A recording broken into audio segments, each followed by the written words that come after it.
I'm gonna keep my car engine running, and I hope that it doesn't sound loud in this video. Welcome back to SoFlo TV again, everybody. It is your host with the most. I've been wanting to do this video for the longest because a lot of people who follow this channel actually live in the United States of America, and more than that, a lot of people who follow this channel actually live in Florida. Florida recently became an open carry state.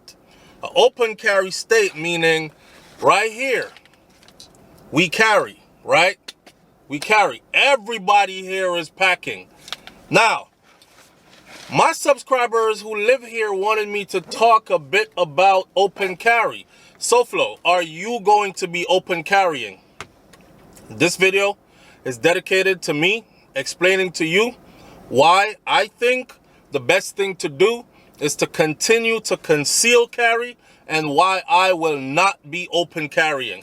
Again, welcome back to SoFlo TV again. If you've never been here before, go ahead and hit the subscribe button. Click the bell next to the subscribe button so you are notified every time a new video goes up on this channel. All right, let's get past all that. I saw a video just now. I'm going to tell you about two videos I saw. One is a video of this is the second person I've seen. One was riding on a motorcycle and one was actually pedaling a bicycle. It was a black guy pedaling a bicycle with a AR-15 strapped across his back. Long magazine in, everything. It's across his back, and he is pedaling the bicycle moving forward. And his weapon is behind him but laid on his back for everybody in traffic to see. The other one was a Caucasian brother, and he is on a motorcycle, and he has a AK-47 strap, or what we call a chopper, but he has like a mini one, and it's strapped across his back again while he is on a motorcycle, but he is stopped in traffic and everybody is looking at it like, damn, big guns out. Yo, his Second Amendment rights. I heard somebody say, what a way to exercise his Second Amendment rights. Okay, I just watched a video the other night of a young dude in Georgia, and he was carrying his weapon so that everybody could see it because it's open carry, right? So it's kind of like hanging out his back pocket, and a group of young guys came into the convenience store as he had both hands on the counter because he was putting his merchandise on the counter, getting ready to pay for his stuff so he could get out the store. And they picked his weapon out his back pocket, and he was like, come on, man, you gonna do me like that? I'm sure a lot of y'all seen this video. He was like, come on, man, y'all gonna do me like that? Man, let me get my pistol back, man. Come on, man, let me get my pistol back, bro. Don't do me like that, man. And you could hear the brothers that took his weapon from him. It was nothing but foul language after that, right? It was like, oh, you bitch ass, you pussy ass, you this. See, right then, if they had took my weapon like that and I heard that language, y'all got to be vigilant out here. You have to know when danger is around. You have to be able to sense danger without danger actually prancing up on you. And then you're forced to defend yourself. And it's like too late. So they took his weapon. He's there. Come on, man. Please, man. Let me get don't do me like that. He kept saying, don't do me like that, bro. Let me get my weapon back, bro. He followed them out the store. And I heard so many gunshots. I was counting the gunshots in the video because the shooting happened after he went off camera, off surveillance camera. And all I heard was, bow, bow, bow, bow, bow, bow, bow, bow, bow, bow, bow, bow, bow, bow. And I started saying to myself, how many times are they shooting? They must have been shooting another gun at him plus his own gun at him. So the follow-up to the story was he was shot to death. He went outside trying to talk to these guys peacefully, like, come on, man, don't do me like that, man. Let me get my pistol back, man. And they They killed him. All of those guys are seen on camera, and the first thing I said to myself is, I hope they get the death penalty. I hope they get the death penalty because that guy did not bother them. This is open carry. He was open carrying. He was just doing his business, paying for the stuff that he bought in the store, and just like that, he lost his life. Had he not had that gun on him for them to take the gun from him, then for him to be saying, come on, man, don't do me like that, man. You're begging now to get your own weapon back. A gun is not a play toy. When you squeeze that trigger, that bullet does not say, let me stop right here and think about who I'm about to hit. That bullet does not say, okay, let me go around the good people and only hit bad people. You understand? And when you have your weapon out, anybody could grab a hold of it. Now, looking at the two guys, the black dude who was on the bicycle, the white dude who was on the motorcycle, the first thing I thought to myself, and for those of you who don't know, because there are a lot of disrespectful comments sometimes because people don't know you. You scared. You a scaredy ass. You a pussy. People dedicate these comments or direct these comments to me. I am a U.S. Army Infantry combat veteran. So unless you went to Fort Benning, unless you earned your blue cord, unless you joined a infantry unit and served for years, unless you have been in the thick of the shits of combat with a infantry unit, legs, boots on the ground, I don't give a fuck what you want to call me. So you can say scaredy, whatever. You were comfortable at home. You haven't done what I've done. You haven't been where I've been. So everything I see, I don't look at it with a civilian mind. I look at it with a military mindset, and I look at it from a tactical point of view. There is something that's called the element of surprise that I think most people underestimate fully. The element of surprise. I always have it on me. I'm always packing, and I'm always ready to use. And I drill every single day how fast I can pull it out and get firing. How fast. So I'm not going to be stuck if anything happens. For me to defend myself, that's going to be like me drawing my next breath. You don't think about breathing. You don't walk around saying, okay, I need to exhale. Okay, you need to inhale now. You just do it naturally. Me, pulling and firing, I'm doing it naturally. Listen to me when I tell you this, right? The first thing I said when I saw the brothers on the motorcycle and the bike, black dude on the motorcycle, on the black dude on the pedal bicycle, white dude on the motorcycle. First thing I said when I saw them, I said, if I pull up to him right now, see, I grew up in Florida, right, where jack boys and jack moves were a thing. If you grew up, especially in Miami back in the 90s, early 90s, 80s, late 80s, mid to late 80s, early 90s, as my growing up was, you know about jack boys and jack moves. Man, if you were riding around in a car and you had a nice chain on you, that car that's pulling up next to you, a lot of the times you're going to have to run that chain. You're going to have to run whatever. Like, and they used to take your car and everything like that. So I'm coming from that era. And although things have changed, I'm still in that era in my mindset. Like, these things can still happen. So I'm looking at the brothers on the bike and the motorcycle with their weapon across their back. And I'm thinking, first of all, I thought, damn, that is a nice AK-47. And the other one, I thought, that is a nice AR-15. You know, he got it, mini joints, all kinds of fancy stuff on it. And I thought, if I pull up next to him right now, and I had a homie with me, and I did like this, and rest mine right here, and I said, hey, don't move. Don't move. And I tell the homie, hey, go over there and cut the sling and take it off of him. I'm not waiting for you to, I'm not going to tell you, pull up and say, give me your gun. You're going to pull the fucking gun and use it on me, right? So I'm sending the homie over there, and he's going to use a knife, bust the sling from behind you, pull that shit off your back, and send your ass on your way. Press gas, move off.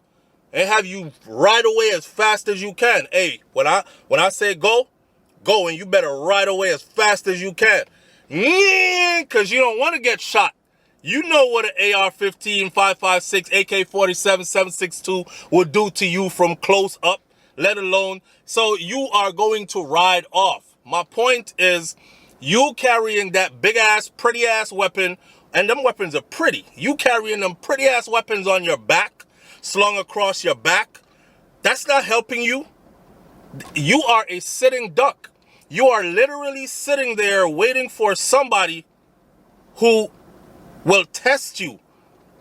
The same way how people jack people for their jewelry is the same way people will jack. You've seen it. People out here with expensive chains around their neck get their chain taken at gunpoint. People out here with expensive guns hanging off their back will get those guns taken at gunpoint. You know, somebody could take that gun from you. There's a lot of stolen guns out here. It's a lot of guns that are stolen out here. It's a lot of people out here who are willing to pay $500 for a $3,000 gun, a $2,500 gun. They'll pay $500 for it. And there's a lot of people out here who are willing to do the crime in order to get that money. Society is not perfect. We still have jackboys. We still have thieves. We still have people who will do you wrong regardless of what the laws say. So, for all the people who are asking me, SoFlo, are you going to be carrying or open carry, or are you still concealing? I'm still concealing. I love the element of surprise too much to be walking around. Now, here's another element to this. There's a brother on YouTube who did a social experiment video. And he said he sat in his car. The video, he sat in his car, and there were 2 police cruisers out quite a distance, like across the parking lot from him.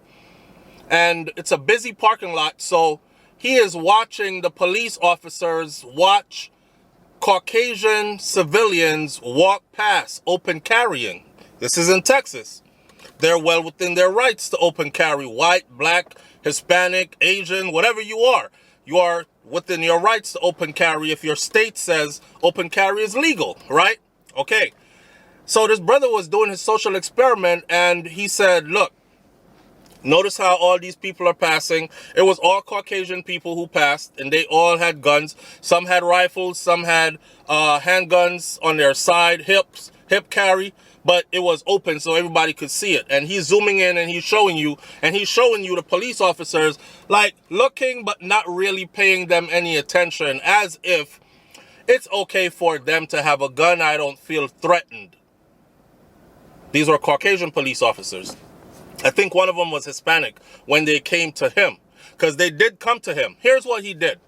He then said, now it's my turn. Wish me luck, y'all. I'm going to go out there and I'm going to open carry, and I'm going to see if they're going to act like they didn't see me, just like how they acted like they didn't see all the other people that passed them. I kid you not. That brother took his gun, he went out, and within 2 minutes of getting out of his vehicle and walking across the parking lot, they came out of nowhere. They literally left from where he was watching them at, and they came over and like surrounded him in different cars. Even cars that weren't there appeared. And some of them got out on foot, had their hand on their guns already. Like, hey man. And one of the weirdest questions they asked them was, why, you mind, I mean, I'm just asking, why do you have your rifle out like that? He had a rifle. He was like, why do you have your rifle out? And the first thing he said was, this is an open carry state, right? And the police officer goes, yeah, it's an open carry state. I mean, you're well within your rights. I was just, asking you, why are you carrying it? And I said to myself, if it's a friggin' open carry state, why are you asking him why he has it out? He has it out because he is exercising his constitutional right and the right that was given to him in that state to open carry. It should be that simple, but it's not. It's not. So, I left on social media the other day. I said, black people in Florida, I know we just became an open carry state. However, I would advise you to continue to conceal carry. Woo! The amount of Caucasian bitter comments on my timeline. Even one black person said, "You are a disgrace to the black race," one man said. I looked at all these comments and I'm like, they wouldn't get it. But you know what's funny? Thousands of people actually got what I was saying and why I said it. I didn't have to explain too much why I said it, right? Black people, I would advise you to continue to conceal carry. Now, if you're going to live in the United States of America and act as if there aren't racial issues here, then that's because you're doing that by choice. You are choosing to pretend like everything is all right. You are choosing to pretend, in this particular case, that when a black man is seen out in public with a gun, that everybody feels the same way as when they see a white man out in public with a gun. This social experiment's been going on for a long time. Every time I look on social media, every time I look on social media, I see videos of white families. Christmas time, they're standing by the Christmas tree.